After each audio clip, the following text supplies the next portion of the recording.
भाजप नेते किरीट सोमय्यांचा मुलुंड पोलीस ठाण्यात ठिय्या देण्यात आला। अनधिकृत मशिदीच्या विरोधात किरीट सोमय्या आक्रमक झालेत।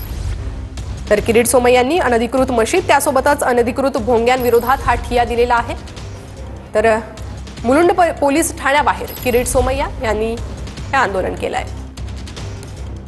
अधिक अपडेट घेणार आहोत आमचे प्रतिनिधी ऋतिक यांच्याकडून। ऋतिक, काय अधिक माहिती आहे? नक्कीच प्रणिता, तू बोलते ते बरोबर आहे। मागच्या जवळपास अर्धा ते पाऊण तासापासून जे भाजप नेते किरीट सोमय्या आहे त्यांनी भाजप आमदार मिहिर कोटेचे आहे त्यांच्यासोबत या ठिकाणी मुलुंड पोलीस स्टेशनच्या शेजारी हा परिसर आहे त्या ठिकाणी ठिय्या आंदोलन दिल्याचं आपल्याला पाहायला मिळतंय। कडा बंदोबस्त या ठिकाणी पोलिसांचा देखील आहे। तसेच समोर आपल्याला भाजपचे कार्यकर्ते आणि त्या कार्यकर्त्यांच्या गराड्यामध्ये भाजप नेते किरीट सोमय्या या ठिकाणी आपल्याला बसल्याचं पाहायला मिळतंय।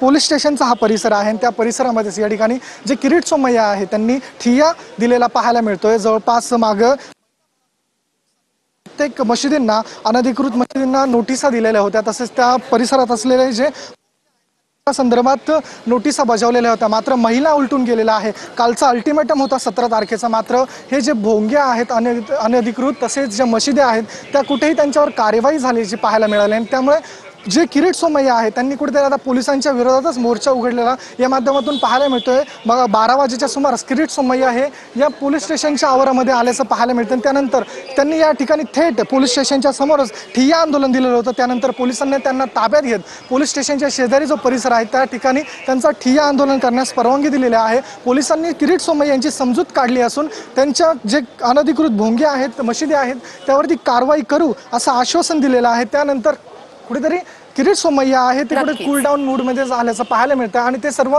भाजप कार्यकर्ते आहेत त्यांच्यासोबत चर्चा करताना इथं पाहायला मिळते। प्रणिता, नक्कीच ऋत्विक, धन्यवाद या सविस्तर माहितीसाठी।